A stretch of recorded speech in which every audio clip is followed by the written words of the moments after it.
Je me présente, je m'appelle Patrick Paris, responsable de l'entreprise Paris à Fréjus. Le 4 mars, on a été convoqué par Veolia pour venir sur place à Vidauban parce qu'il s'était passé un sinistre. En sachant que ça fait 28 ans qu'on a l'entreprise, on a des conventions signées à l'année avec tous les gros traiteurs d'eau de la région, Veolia et Suez, pour les protéger 24 sur 24, 365 jours par an. Donc chaque fois qu'ils ont un gros problème et tout, il nous faut intervenir. Donc je me suis présenté sur le site de Vidauban où j'ai trouvé les élus ici. Ils étaient une trentaine, les élus, les gens de la ville de Vidauban, les gens du syndicat d'Entraigues et tout, pour venir constater un peu les dégâts. Ensuite, à notre arrivée sur place, on s'est rendu compte de l'effondrement du pont en stuve qui soutenait le pont en béton qui est ici, la casse de la canalisation de droite d'alimentation de la ville de Vidauban, et le déchaussement sur la partie gauche de la canalisation du syndicat d'Entraigues. Donc ce qu'il a fallu faire en premier temps, c'est rétablir un accès sur l'usine pour pouvoir travailler et poser une conduite définitive d'une rive à l'autre. Donc on a posé ce pont en une nuit. En une nuit, on a fabriqué et posé ce pont pour pouvoir accéder sur le site de l'usine afin de pouvoir intervenir. Une fois que l'ouvrage a été posé de nuit, le pont, qui est capable de prendre une capacité de passage de 60 tonnes, on s'est attaqué à la deuxième partie compliquée de l'ouvrage, c'est commencer à fabriquer la conduite de liaison de l'usine au raccordement de l'autre côté de la rive pour alimenter les réservoirs de Vidauban et du syndicat. On a installé la conduite qui est ici en DN 450, 25 barres de pression, 60 mètres de long, 8 tonnes de poids sur 60 mètres, en autoportée avec des poinçons pour pouvoir la tenir, parce qu'on n'avait aucun point d'appui sur aucune rive. Il y avait un réel état d'urgence, parce que la conduite en fonte qui pousse à 25 barres de pression était complètement déchaussée et commençait à fuir.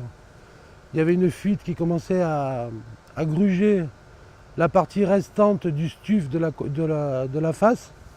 Donc c'était vraiment très très urgent. Donc on est intervenu dans des temps records, sachant qu'on ne pouvait non plus pas utiliser des engins très lourds, parce que juste sous nos pieds, on a des grottes et on a des cavités de source. Voilà, donc on pouvait utiliser que du matériel faible à enlevage. Après avoir terminé les raccordements de la conduite du syndicat, permettant de réhabiliter l'eau pour Vidauban et pour le syndicat, on s'est attaqué aux travaux de Vidauban propre. C'est-à-dire que vu que l'usine était prête à s'effondrer et comme on ne pouvait pas utiliser les accès devant, on a été obligé d'ouvrir une porte arrière qu'on a sciée au diamant pour évider l'usine, c'est-à-dire récupérer tout le matériel qui est à l'intérieur. Les débitmètres, les pompes, les conduites, les antibéliers, les armoires électriques qu'on a transférées dans une usine qu'on a montée en urgence juste derrière, on va vous la présenter.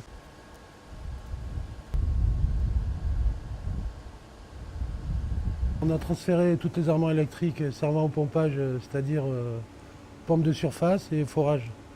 Tout le système de chloration pour traiter l'eau avant de l'envoyer dans le remplissage dans les réservoirs. Le système au chlore gazeux de traitement d'eau et l'antibélier évitant les coups de bélier sur les conduites.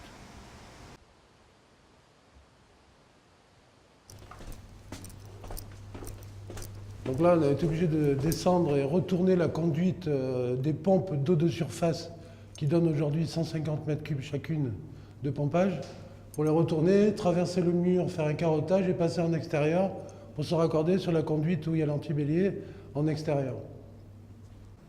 Donc ici, on a la source de captage d'eau qui date, il y a peut-être 500 ans ou je ne sais pas combien, mais bon, c'est de très longue date.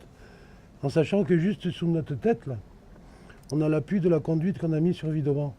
Donc on ne pouvait pas charger sans avoir le risque d'effondrer complètement la source et perdre la source. Donc cette contrainte était aussi à tenir en compte. Là, vous voyez les pieds d'appui de la conduite, on a été obligé de les reculer de 10 mètres de chaque côté. Ce qui est passé, à l'origine, on devait être à 40 mètres, on est passé à 60 mètres. Parce que juste dessous, vous avez la grotte qu'on a visitée. et on risquait de faire un effondrement et de perdre complètement cette ressource. Par rapport à la conduite d'Entraigues, la conduite de Vidauban, on a été obligé de l'élever parce que justement on traversait le pont qui risque, ou le jour qu'on veut le démonter, on est obligé de se tenir quand même assez loin. Donc on l'a élevé de 2,40 m, on a élevé de 2,40 m la conduite et on a ajouté une poutre treillis pour accompagner la conduite. On peut lever à la distance de 30 mètres plus d'une tonne 5 avec les engins de levage et les contraintes de sol qu'on a aujourd'hui. Donc on a été obligé d'alléger la poutre treillis. Donc aujourd'hui vous voyez cette poutre dans un état pas fini à ce jour parce qu'il a fallu qu'on démarre rapidement, passer l'été sans toucher la conduite. Il est prévu de rajouter dessus un cintre qui va la redresser, qui va la mettre tout à fait horizontale. Ça, c'est les travaux qui vont se passer dans les semaines à venir. Sachant aussi que dans la poutre treillis, nous avons mis 2 câbles de précontrait pour sécuriser l'ouvrage avant de mettre la flèche définitive, qui sont capables de tenir une charge de 40 tonnes. Aujourd'hui, la charge totale de la conduite, c'est 8 tonnes.